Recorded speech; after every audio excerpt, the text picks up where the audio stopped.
इस फिल्म की कहानी 3 ऐसी नन्स के ऊपर आधारित है जो अपनी हवस मिटाने के लिए एक गूंगे बहरे आदमी के साथ ही दिन रात घपाघप करती हैं। अब क्या वो अपने अंदर की खुजली मिटा पाती हैं? ये हम आज की इस एक्सप्लेनेशन में देखने वाले हैं। आज मैं जिस फिल्म को एक्सप्लेन करने वाला हूँ उसका नाम है द लिटिल आवर्स और ये फिल्म 2017 में रिलीज हुई थी। मूवी की शुरुआत में हम सिस्टर फर्नांडा को देखते हैं जो अपनी एक गधी को लेकर चर्च की तरफ जा रही होती है। चर्च पहुंचते ही उसके सामने सिस्टर जेनवरा आती है और वो उससे पूछती है कि तुम पूरी रात कहाँ पर थी। इस पर सिस्टर फर्नांडा उसे बोलती है कि वो इस गधी को पकड़ने गई थी जो रात को चर्च से भाग गई थी। इस पर जेनवरा उससे पूछती है कि रोज रात को ये गधी भाग कैसे जाती है। अब वो दोनों आपस में बातें कर ही रहे होते हैं, तभी वहाँ पर एक माली लुर्को आता है और उन्हें गुड मॉर्निंग बोलता है, पर वो दोनों सिस्टर्स लुर्को को गंदी गंदी गालियां देकर वहाँ से भगा देती हैं। इसके बाद हम सिस्टर अलेक्जेंड्रा को देखते हैं जो चुपचाप अपने रूम में बैठी होती है। दरअसल सिस्टर अलेक्जेंड्रा का अब इस चर्च में बिल्कुल भी मन नहीं लगता था और वो अब शादी करके एक नॉर्मल लाइफ जीना चाहती थी। अगले दिन अलेक्जेंड्रा के पापा उससे मिलने आते हैं। वो उसे बताते हैं कि उसके लिए कोई भी लड़का मिल नहीं रहा क्योंकि लड़के वाले बहुत ज्यादा दहेज मांग रहे हैं। इस पर अलेक्जेंड्रा उन्हें बोलती है कि अगर वो चर्च में डोनेशन देना कुछ कम कर दे तो दहेज के पैसों का इंतजाम हो सकता है, पर उसके पापा इसके लिए उसे मना कर देते हैं। फिर अगले दिन तीनों सिस्टर्स बुने हुए कपड़ों को लेकर कहीं जा रही थी, तभी वहाँ उन्हें वही हरामी माली लुर्को दिखाई देता है जो उन्हें अपनी हवस भरी नजरों से घूरने लगता है। वो तीनों सिस्टर्स भी लुर्को को ऐसा करते हुए देख लेती हैं और फिर वो उसे माँ बहन की गंदी गंदी गालियां देकर वहीं पर ही पीटना शुरू कर देती हैं। दूसरी तरफ हम फादर टोमासो को देखते हैं जो सिस्टर्स के बुने हुए कपड़ों को मार्केट में बेचने जा रहा होता है। तभी रास्ते में उसकी मुलाकात लुर्को से होती है जो उसे बताता है कि अब वो उस चर्च में काम नहीं करेगा क्योंकि उन तीनों सिस्टर्स ने उसे बहुत मारा और उसे गंदी गंदी गालियां भी दी। इस पर फादर टोमासो उससे रिक्वेस्ट करता है कि तुम प्लीज मत जाओ और आगे से ऐसा नहीं होगा, पर लुर्को उनकी कोई भी बात नहीं सुनता और वहाँ से चला जाता है। इसके बाद हम लॉर्ड ब्रूनो को देखते हैं जो अपनी वाइफ चूची बाई के साथ बैठकर डिनर कर रहा होता है। वो अपनी वाइफ को अपनी जीती हुई जंग की कहानियां बता रहा था, पर चूची बाई का ध्यान तो अपने ही पास में खड़े हुए नौकर ठोकुमल पर था। रात को चूची बाई और ठोकुमल पलंग तोड़ घपाघप करते हैं और घपाघप करने के बाद चूची बाई उसे बताती है कि ब्रूनो तो किसी भी काम का नहीं है क्योंकि उसका छोटा चेतन तो खड़ा ही नहीं हो पाता। अब वो दोनों अपनी ये बातें कर ही रहे होते हैं कि तभी वहाँ पर लॉर्ड ब्रूनो आ जाता है। अब इससे पहले कि वो ये देख पाता कि उसकी वाइफ के तबले कौन बजा रहा था, उससे पहले ही ठोकुमल वहाँ से कुत्ते की तरह भाग जाता है। फिर लॉर्ड ब्रूनो उसका पीछा करते हुए नौकरों के कमरे में आ जाता है जहाँ पर ठोकुमल सोने का नाटक करने लगता है। लॉर्ड ब्रूनो सभी नौकरों की छाती पर हाथ रख के चेक करता है कि कौन अभी भाग कर आया है। तभी वो ठोकुमल की छाती पर हाथ रखता है और उसे पता चल जाता है कि ये साला नीच वही है जो उसकी वाइफ का गेम बजा कर आया है। अब अंधेरा ज्यादा होने की वजह से लॉर्ड ब्रूनो उसकी शक्ल देख नहीं पा रहा था, इसलिए वो ठोकुमल की चोटी काट देता है और बोलता है कि सुबह होते ही उसे पता चल जाएगा। तभी लॉर्ड ब्रूनो के जाते ही ठोकुमल उठता है और अपने सभी साथियों की चोटी काट देता है। फिर अगली सुबह जब लॉर्ड ब्रूनो चेक करने के लिए उनके पास आता है तब उसे पता चलता है कि ठोकुमल ने उसका चूतिया काट दिया है। कुछ देर बाद चूची बाई फिर से घपाघप करने के लिए ठोकुमल के पास आती है और उसे कोने में दबोचकर उसके साथ खुले में ही चुम्मा चाटी करना शुरू कर देती है। अब उन दोनों की ये रासलीला ऊपर खड़ा हुआ लॉर्ड ब्रूनो भी देख रहा होता है और वो अपने सैनिकों को ठोकुमल की गोटियां काट कर लाने के लिए बोलता है।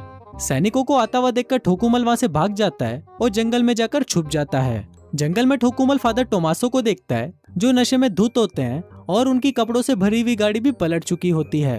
अब ठोकुमल ये देखकर फादर टोमासो के पास आता है और उनकी मदद करता है। फादर टोमासो ठोकुमल से काफी इम्प्रेस हो जाता है और वो उसे अपने साथ चर्च में ले जाता है। फिर रात को टोमासो ठोकुमल को समझाता है कि तुम यहाँ पर गूंगे और बहरे बनने का नाटक करना, नहीं तो यहाँ की सिस्टर्स तुम्हारा जीना हराम कर देंगी। अगली सुबह फादर टोमासो ठोकुमल को सिस्टर मारिया से मिलवाता है और उन्हें बोलता है कि ये यहाँ पर माली की जॉब कर सकता है। अब सिस्टर मारिया पहले तो उसे रखने से मना कर देती है, पर फादर टोमासो के इंसिस्ट करने पर वो मान जाती है। अगले दिन ठोकुमल चर्च में अपना काम कर रहा होता है, तभी वहाँ पर सिस्टर फर्नांडा आती है और वो ठोकुमल की गर्दन पर कुल्हाड़ी रखकर उसे पूछने लगती है कि तुम कौन हो। पर तभी वहाँ पर सिस्टर मारिया आ जाती है और उसे बताती है कि ये हमारा नया माली है और ये गूंगा और बहरा है। फिर रात को फर्नांडा की एक दोस्त मार्था उससे मिलने आती है और फिर वो दोनों अलेक्जेंड्रा के कमरे में जाकर शराब पीने लगते हैं। फिर थोड़ी देर बाद जेनवरा भी वहाँ पर आ जाती है और फिर वो सभी मिलकर एक साथ घपाघप करते हैं। अगले दिन ठोकुमल जमीन की खुदाई कर रहा होता है, पर तभी वहाँ पर सिस्टर अलेक्जेंड्रा आ जाती है। फिर थोड़ी देर तक ठोकुमल से बातें करने के बाद अलेक्जेंड्रा के मन में भी हवस की आग भड़कने लगती है और वो वहीं पर ही ठोकुमल के साथ पेलन कार्यक्रम शुरू कर देती है। वो दोनों घपाघप का आनंद ले ही रहे होते हैं कि तभी चर्च की घंटी बज जाती है और अलेक्जेंड्रा वहाँ से चली जाती है। इसके बाद हम सिस्टर जेनवरा को देखते हैं जो सिस्टर फर्नांडा को अपनी दोस्त मार्था के साथ जंगल में जाते हुए देखती है। वो छुपकर उन दोनों का पीछा करती है और देखती है कि फर्नांडा और मार्था मिलकर बेलाडोना बना रही होती हैं। दोस्तों, बेलाडोना एक पत्ता होता है जिसको लगाकर औरतें मर्दों को अपनी तरफ अट्रैक्ट करती हैं। बेलाडोना लगाने के बाद वो दोनों ठोकुमल के कमरे में जाते हैं जहाँ पर वो सो रहा होता है। तभी वो दोनों भूखे नंगे भेड़िए की तरह ठोकुमल पर टूट पड़ती हैं और उसके साथ दबा दबा कर घपाघप करना शुरू कर देती हैं।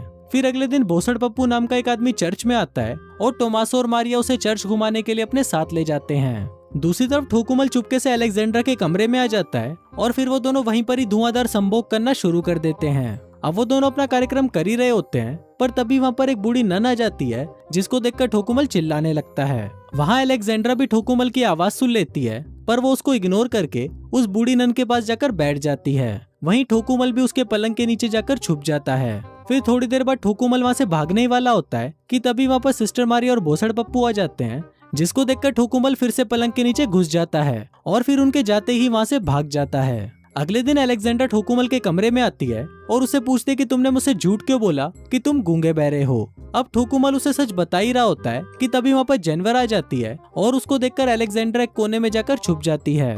फिर जेनवर कमरे के अंदर आती है और वो ठोकुमल के ऊपर चढ़कर उसके साथ पेलन कार्यक्रम करना शुरू कर देती है, पर तभी उसे फर्नांडा की आवाज सुनाई देती है और फिर वो भी भागकर उसी कोने में जाकर छुप जाती है जहाँ पर अलेक्जेंड्रा बैठी हुई थी और वो दोनों ही एक दूसरे को देखकर चौंक जाते हैं। फिर कमरे के अंदर फर्नांडा आती है और वो ठोकुमल को किडनैप करके अपने साथ जंगल में ले जाती है। तभी अलेक्जेंड्रा और जेनवरा भी उन दोनों का पीछा करने लगती हैं और वो देखती हैं कि जंगल के बीचों बीच चुड़ैलों का नंगा नाच चल रहा है और ठोकुमल को उसने पास में ही बांधा हुआ है। अब ये देखकर अलेक्जेंड्रा और जेनवरा समझ जाती हैं कि ये सभी नंगी औरतें ठोकुमल की बलि देने वाली हैं। फिर फर्नांडा जैसे ही ठोकुमल को मारने वाली होती है तभी वहाँ पर जेनवर आ जाती है और उसे ऐसा करने से रोक लेती है। फिर ठोकुमल भी उनको अपनी सच्चाई बता देता है कि वो गूंगा बहरा नहीं है। इसके बाद जेनवरा भागते हुए चर्च जाती है और चिल्ला चिल्ला कर सबको बाहर बुला लेती है। उसकी आवाज सुनकर बिशप भी वहाँ पर आ जाते हैं और जेनवरा उनको बताती है कि फर्नांडा एक डायन है। फिर बिशप सिस्टर मारिया को बुलाने उसके पास जाते हैं, पर तभी वो देखते हैं कि मारिया के रूम से फादर टोमासो भी बाहर निकल रहे हैं। अब ये देखकर सभी लोग चौंक जाते हैं कि मारिया टोमासो के साथ पेलन कार्यक्रम कर रही थी। फिर अगले दिन बिशप सबको सजा सुनाता है और वो फादर टोमासो को ट्रांसफर दूसरे चर्च में करवा देता है जहाँ पर सिर्फ मर्द ही रहते हैं। इसके बाद वो ठोकुमल को वापस लॉर्ड ब्रूनो के पास भेज देता है जहाँ पर लॉर्ड ब्रूनो उसे काल कोठरी में बंद कर देता है। वहीं बाकी तीनों सिस्टर्स को उनकी गलतियों की माफी मिल जाती है, पर उनको ठोकुमल की बहुत ज्यादा चिंता हो रही थी। दूसरी तरफ ठोकुमल काल कोठरी में बंद होता है और तभी वहाँ पर लॉर्ड ब्रूनो आता है और उसे बताता है कि आने वाले कुछ दिनों में उस पर कई तरह के टॉर्चर किए जाएंगे। फिर थोड़ी देर बाद हम देखते हैं कि वहाँ पर एक कछुआ आता है जिसकी पीठ पर एक मोमबत्ती जल रही होती है। दरअसल उस कछुए को उन तीनों सिस्टर्स ने भेजा था ताकि वो उससे सैनिकों का ध्यान भटका सके। फिर जैसे ही वो चूते सैनिक कछुए के पीछे जाने लगते हैं तभी वो सिस्टर वहाँ आकर ठोकुमल को नन वाले कपड़े पहनाती है और उसे वहाँ से ले जाती हैं। वो सिस्टर ठोकुमल की जगह एक पुतला रख देती हैं जिससे सैनिकों को लगे कि ठोकुमल अभी भी वहीं पर ही है। अब वो तीनों सिस्टर्स और ठोकुमल आजाद हो जाते हैं और दूसरी तरफ फादर टोमासो और सिस्टर मारिया भी एक हो जाते हैं और इसी के साथ ही ये फिल्म यहीं खत्म हो जाती है।